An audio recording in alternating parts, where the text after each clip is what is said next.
بسم اللہ الرحمن الرحیم۔ السلام علیکم میرے پیارے دوستو۔ شعبان کی 15ویں رات شب بارات کہلاتی ہے، یعنی وہ رات جس میں مخلوق کو گناہوں سے بری کر دیا جاتا ہے۔ شب بارات کے معنی چھٹکارے کے ہیں۔ شیخ عبدالقادر جیلانی رحمہ اللہ فرماتے ہیں کہ شب بارات کو شب بارات اس لیے کہتے ہیں کہ اس رات میں دو قسم کے لوگوں کی بارات ہوتی ہے۔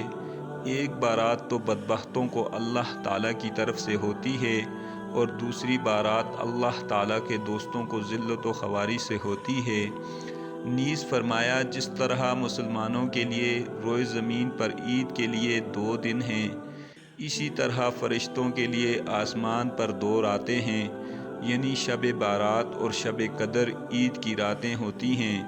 مسلمانوں کی عید دن میں رکھی گئی ہے کیونکہ وہ رات میں سوتے ہیں، اور فرشتوں کی عید رات میں رکھی گئی ہے کیونکہ وہ رات میں سوتے نہیں۔ حضرت عائشہ رضی اللہ تعالی عنہ فرماتی ہیں کہ شعبان کی 15ویں شب میں نے نبی کریم صلی اللہ علیہ وآلہ وسلم کو اپنی آرامگاہ پر موجود نہ پایا تو تلاش کے لیے نکلی۔ دیکھا کہ آپ صلی اللہ علیہ وآلہ وسلم جنت البقیع یعنی قبرستان میں ہیں۔ پھر مجھ سے فرمایا، آج شعبان کی 15ویں رات ہے۔ اس رات میں اللہ تعالیٰ آسمان دنیا پر نزول فرماتا ہے اور قبیلہ بنی کلب کی بکریوں کے بالوں کی تعداد سے بھی زیادہ گناہ گاروں کی بخشش فرماتا ہے۔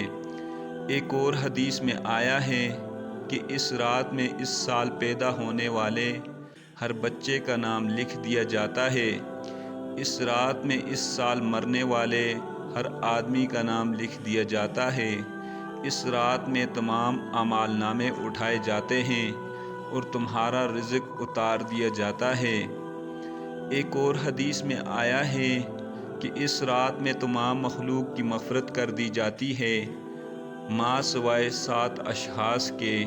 وہ یہ ہیں: نمبر 1 مشرک، نمبر 2 والدین کا نافرمان، نمبر 3 کینہ پرور، نمبر 4 شرابی، نمبر 5 قاتل، نمبر 6 شلوار کو ٹخنوں سے نیچے لٹکانے والا، نمبر 7 چغل خور۔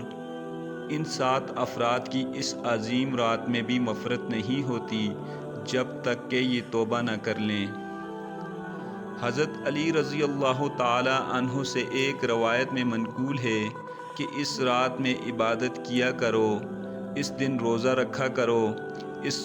اس رات سورج غروب ہوتے ہی اللہ تعالیٰ اپنے بندوں کی طرف متوجہ ہوتے ہیں اور اعلان ہوتا ہے، کون ہے جو گناہوں کی بخشش کروائے، کون ہے جو رزق میں وسعت طلب کرے، کون مصیبت زدہ ہے جو مصیبت سے چھٹکارا حاصل کرنا چاہتا ہو۔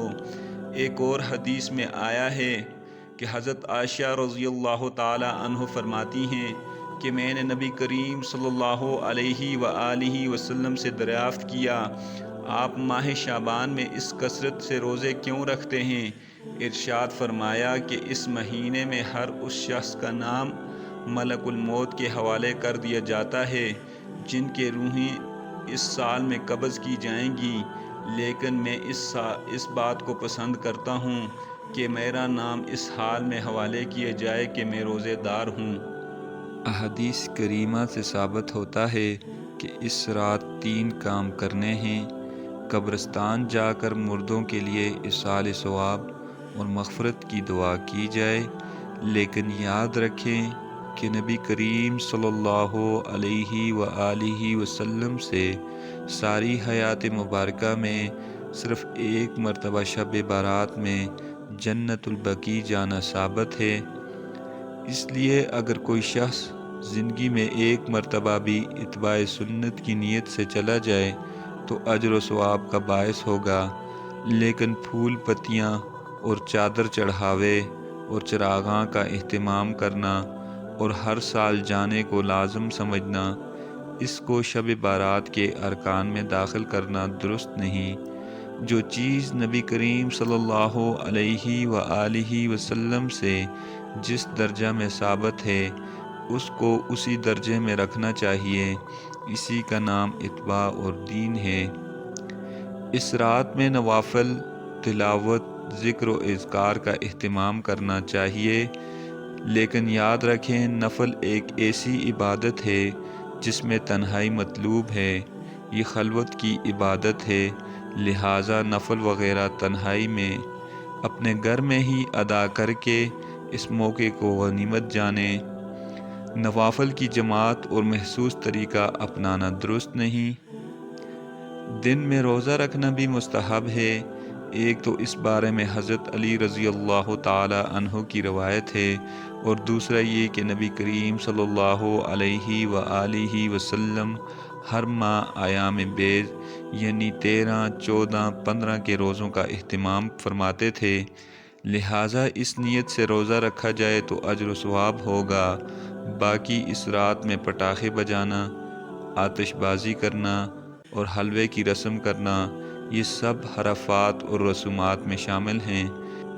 شیطان ان فضولیات میں انسان کو مشغول کر کے اللہ تعالیٰ کی مغفرت اور عبادت سے محروم کر دینا چاہتا ہے۔ تو دوستو، اللہ تعالیٰ سے دعا ہے کہ اللہ تعالیٰ ہمیں نیک کام کرنے کی استطاعت اور طاقت دے۔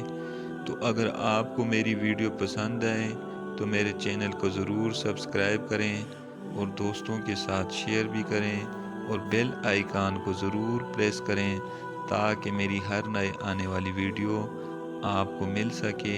اللہ حافظ۔